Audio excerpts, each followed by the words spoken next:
Thanksgiving is so much easier now that we have a kitchen that's large enough to handle all of the crazy chaos that goes on in here while we're cooking. There's a lot. It was clean earlier after the first wave. It's been cleaned twice so far. Ooh, looks like a turkey. Yep, that's a turkey.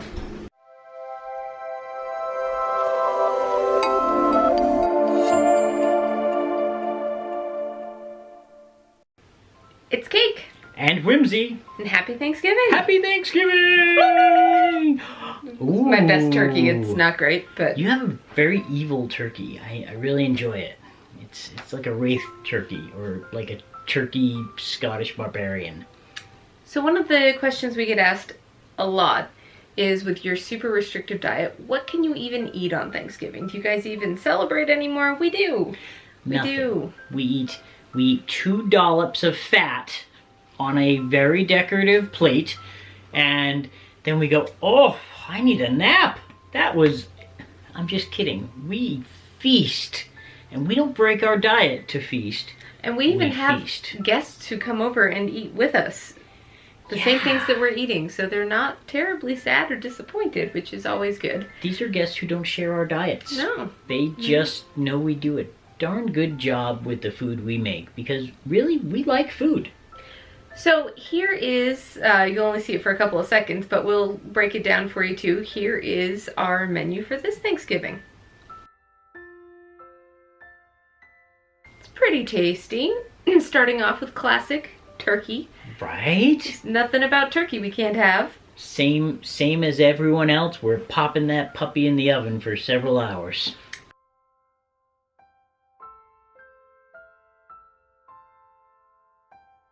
Gravy, it's, gravy. Instead of using cornstarch to thicken it, we use potato starch. That's it.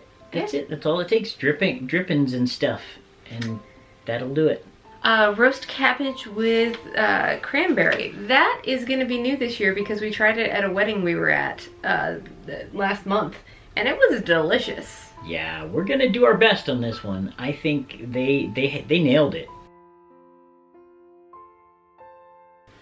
So next we have garlic mashed potato, basically garlic mashed cauliflower, which is our version of mashed potatoes. We're gonna mash them up nice, put some olive oil inside them, some seasonings, and they will hopefully look and taste an awful lot like mashed potatoes. In the years past, they have done that. Creamed kale. It's pretty self-explanatory, but we're using coconut cream instead of regular cream. Exactly. Then we're gonna have roast Brussels sprouts. That's, I think, a new one for us this year as well. I'm hoping to take all of the disgusting parts about Brussels sprouts and make them much better by roasting them to within an inch of their life. The next one, if you had seen it, probably caught your eye and you went, what? It says chicken crackers. Basically, they're crackers made out of canned chicken. You take and you dry out the canned chicken and then mix it with eggs and seasoning and oil, and then you spread it out flat, cook it more until it's nice and crispy, and then cut it into cracker shapes, and it's pretty darn tasty. It is a very stiff cracker, and it will hold whatever toppings you want to put on it. We love to dip it in things, and so it's a pretty good one. We've been doing that for a little bit, so I think we got that one nailed. Next we have coconut bread. This is a new one this year. We just stumbled on this recipe, I don't know, maybe a few months back. And it is an actual loaf of bread that has no grains in it or anything that we can't have, no starches we can't have. It's basically coconut flour, potato starch, and a little bit of almond flour, I think, and eggs and stuff. But it has the texture and the look of an actual loaf of bread, and that makes me super happy. And it's very firm. Like, you could make a sandwich out of this and you wouldn't be missing it. It's like those really thick breads. The next item on the list also might look a little odd to you. Jalapeno poppers. Woo! Yay! No reason you can't throw those in. They're delicious. We're stuffing them with cauliflower rice, and they're super tasty. Whatever other weird things I decide to shove in there, there's a possibility those will get pepperoni bits inside them as well, because I think it works together as a flavor.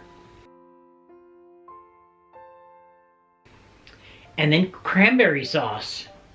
Jess is going to handle cranberry sauce for us this year. Now, we do have to use different sweeteners for that and stuff, but and we have to watch our quantities on that, because that can get a little heavy on the sweet side for our keto end of things. But as long as we're not overdoing it with it, it balances out really well. So that's pretty good. Another thing we're trying out this year is he's going to take the crust, I'm going to take the filling and the end product, and we're going to make mini pies for everybody. Some people like apple pies. I love them, but I can't eat them anymore. But I can have cherry. So each person gets their own little mini pie of whichever flavor they prefer. Should be delicious. And the crust is all coconut and almond flour and all the things that we can have. Yep, we've done this crust before. It's turned out fairly well. Mm-hmm. So I think we should be able to nail it pretty good.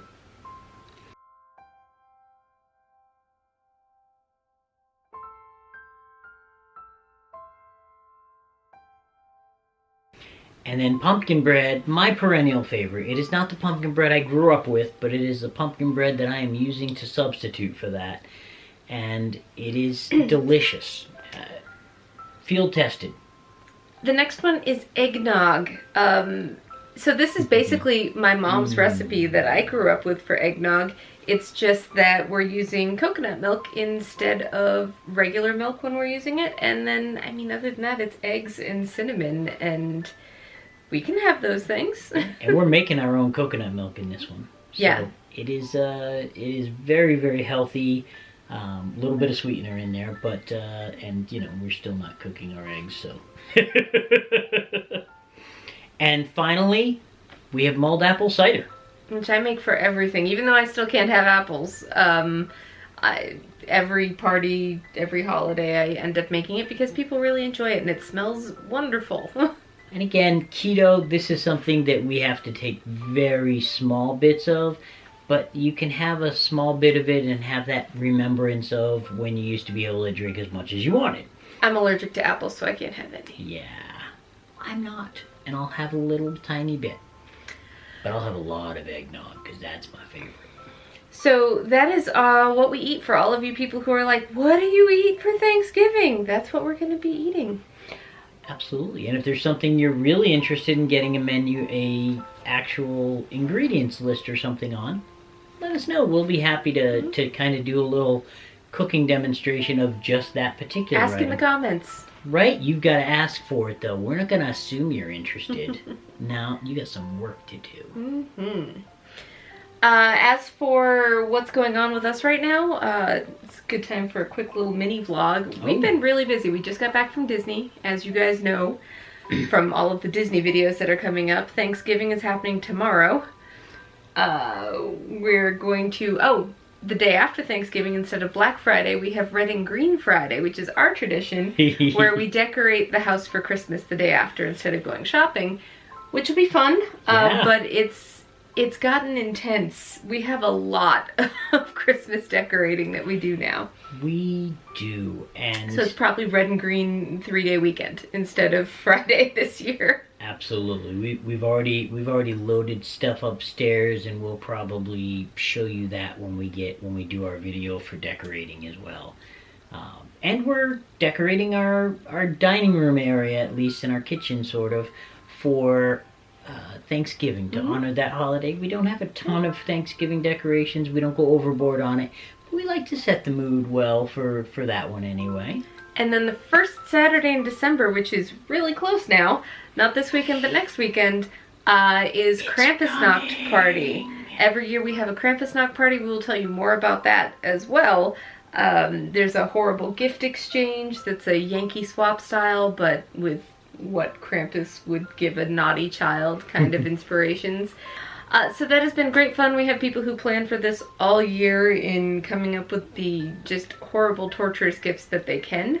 So that'll be a fun thing to share with you guys later as well. So that's coming up really fast. And then we have Yule coming up shortly after that. We've got a bunch of birthdays for people. We've got Christmas itself. We have I think we'll probably do a video before then where we tell you all about what we're doing for it, and then the worst gifts we've ever received. The most notorious gifts. Hint, Slicey the pig came from there. Right? Yep. And our idea for Slicey the tomato. That's Slicey.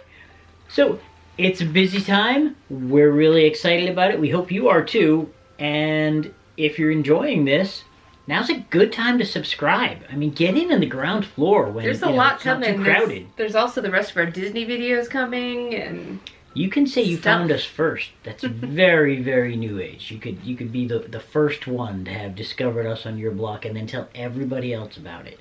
Block? Yeah, block. Sure. Meanwhile, let's frost the cake.